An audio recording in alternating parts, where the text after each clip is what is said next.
Thank you for tuning in to the NC Chamber's second episode of our podcast, Relaunching North Carolina, Perspectives from NC Business Leaders.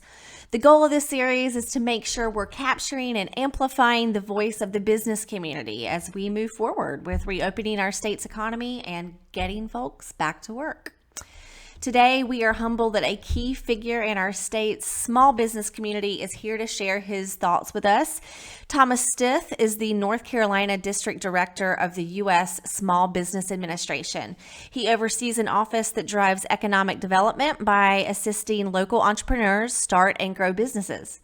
He also directs the implementation of SBA programs related to accessing capital, business advising, and government contracts. Thomas served as Chief of Staff to Governor Pat McCrory from 2013 to 2017 and was a City of Durham councilman from 1999 to 2007. A native of Durham, Thomas is a graduate of North Carolina Central University with a master's and bachelor's degree in business administration. Thomas, thanks so much for sharing your time with us today. I'd like to start out just by hearing you articulate what your ties to the North Carolina business community are. Well, my ties started very early. I'm a native North Carolinian, as you pointed out in the introduction, born in Durham, North Carolina, raised here in the state. But my roots run deep. Family's out of Eastern North Carolina. Father's side is out of Rocky Mountain, Tarboro area. And the mother's side out of Ahoskie in Hertford County. And I bring that up because I come from a tradition of entrepreneurs. My father actually had a 2-year business school in Durham, Southeastern Business College. So I grew up, wow. Yes, in a culture of learning the craft of business. My grandfather on my mother's side was a farmer. So he had several agricultural-based businesses, and I have fond memories of the mill there in Ahoskie, and he would sell cornmeal to small stores across the eastern part of the state. So I had a strong foundation in business, a strong commitment to North Carolina, and my career has been focused both not only on public service through elective office, but really focusing on how to create an environment here in North Carolina for businesses to thrive. So with my service now with SBA, it's sort of a culmination of all that. SBA's goal is to help start, grow, and expand businesses, and that's really what I've focused on throughout my personal and professional career. Sure, and it sounds like North Carolina is really lucky to have you. I would go so far as to say this really runs through your veins, I think. So you found the perfect position for you. And again, we're just so glad you're here. A lot of people in the business community and just in our populace in general have been tragically impacted by COVID-19, whether it is a severe business loss or a keen family loss. A lot of people have endured a lot of hardship due to this pandemic. And I wondered how this COVID-19 situation has impacted you personally. Sure. And, certainly, and you make a very good point. I think we need to acknowledge this has been a personal impact on people all across this state.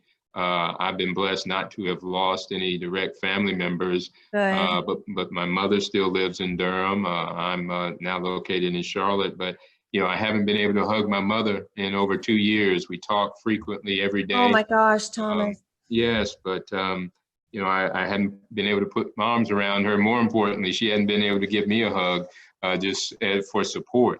So on a personal level, I felt it.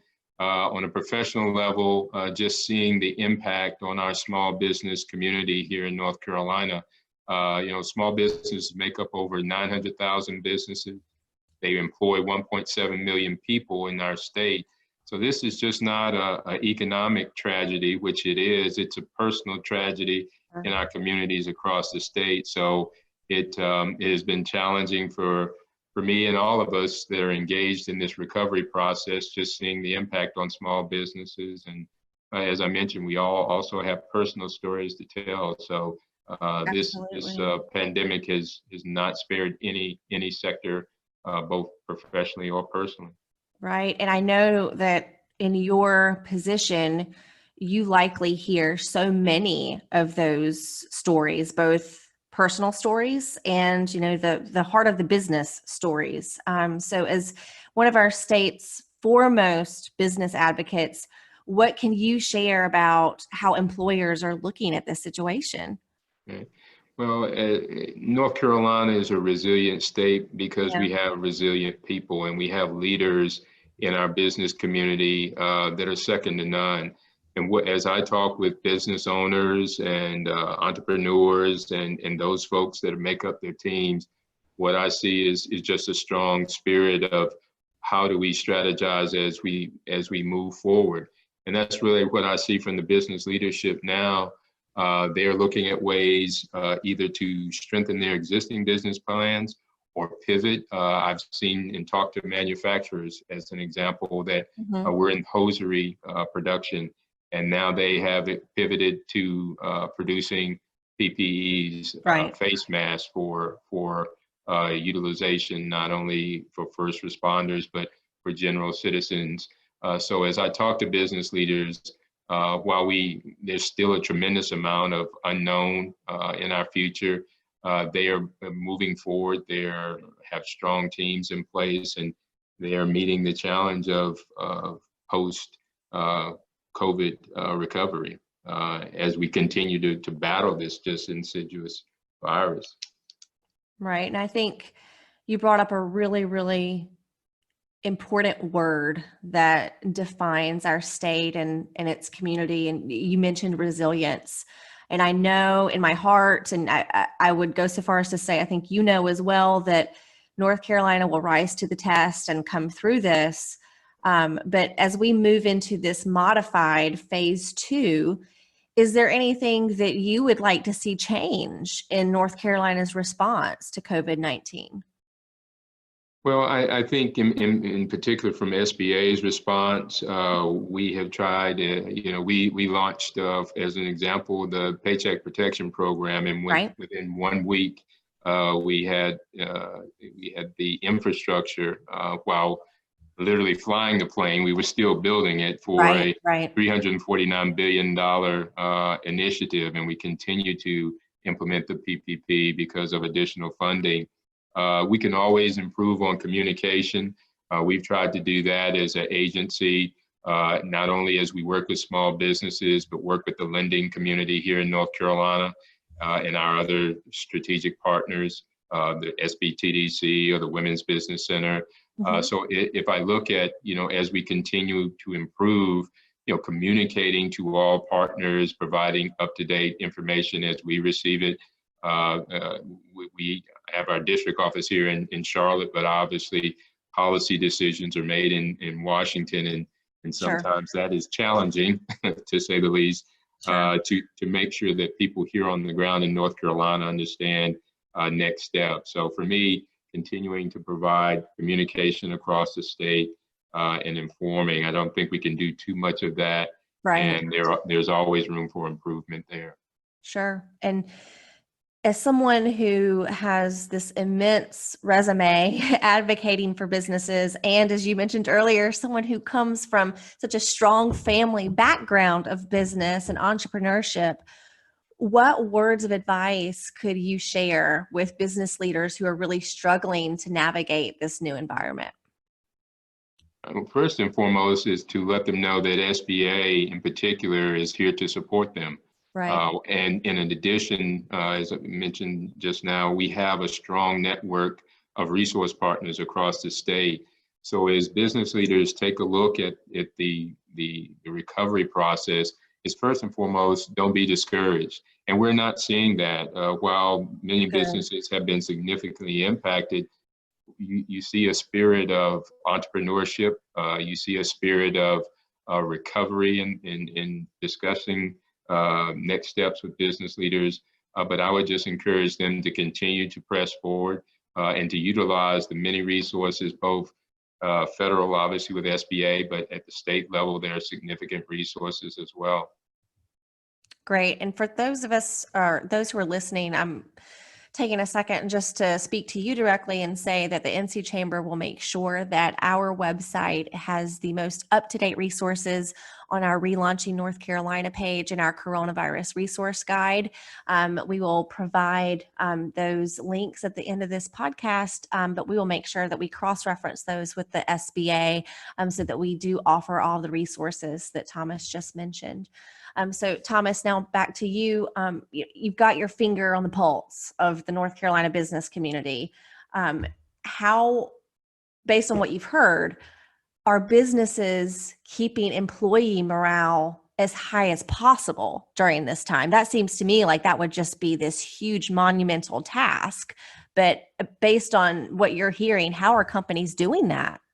Right. And it is significant. You have some businesses that were able or have been able to maintain employees. Unfortunately, there have been scenarios where businesses had to let their staffing go. Right. But we literally had an excellent visit. North Carolina, once again, leading the country. We had the first visit from U.S. SBA Administrator Jovita Carranza within the last few days. Mm-hmm. And we visited a restaurant that had pivoted during COVID. They went to takeout only, where they were able to maintain one level of staffing, Right. received a paycheck protection program, and then Good. brought their entire staff back. Oh, So thank goodness. we're seeing those success stories across the state, and we know as business leaders restart their businesses and move forward toward recovery, they're including their employees and communicating, and most importantly, keeping them on the payroll or either bringing them back to the payroll. So we know this. And as I mentioned earlier, this is a personal issue. These are our neighbors, our family members that their jobs have been impacted. And we're seeing business leaders maintaining that morale by not only retaining employment for individuals, but now bringing them back because they have the financial tools to do so. Sure. And you just gave a really great example of a success story out of this pandemic. What has encouraged you most during this COVID-19 situation? Without question, and I know I sound repetitive, but it is just working with the people in North Carolina. Yeah. We know the statistic. North Carolina is the 9th largest state in the country. Our economy is strong, but that doesn't happen by accident. And it has happened and continued to happen. And we have a history of that in North Carolina, of having people that don't quit. That while we may face a crisis and it's challenging, it is just the spirit of everyone in the state coming together and supporting each other, whether you're in the business community, elected officials, or folks like myself with the SBA that are part of agencies charged with recovery. The camaraderie and the collaboration, to me, is second to none that I've seen as I've spanned my career and worked and had experiences in other states.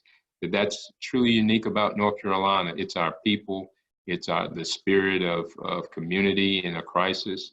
And it never ceases to really just bring a smile to my face when I see that come together here in North Carolina. And I love to hear you say those things because, like you, I'm North Carolina born and bred, and I know I'm biased, but I would agree with you. I think that we definitely have the greatest people in the country in our state. Right. So Well, I'm glad we're on the same biased. page there. Yeah. It's not biased when it's true. There you go. I love that. I love that. So the last question that I want to leave you with and our audience with today is, of course, the bottom line matters. I mean, that's what keeps businesses in business. But at the same time, it's so critical for the business community to continue to make people a priority during this really hectic, tenuous time.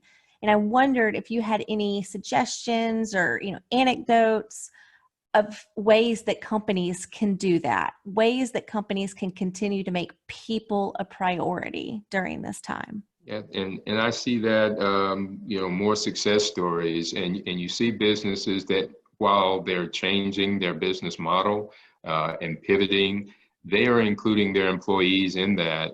We talked to a small business last week that retrained their employees to handle call center type functions during the pandemic.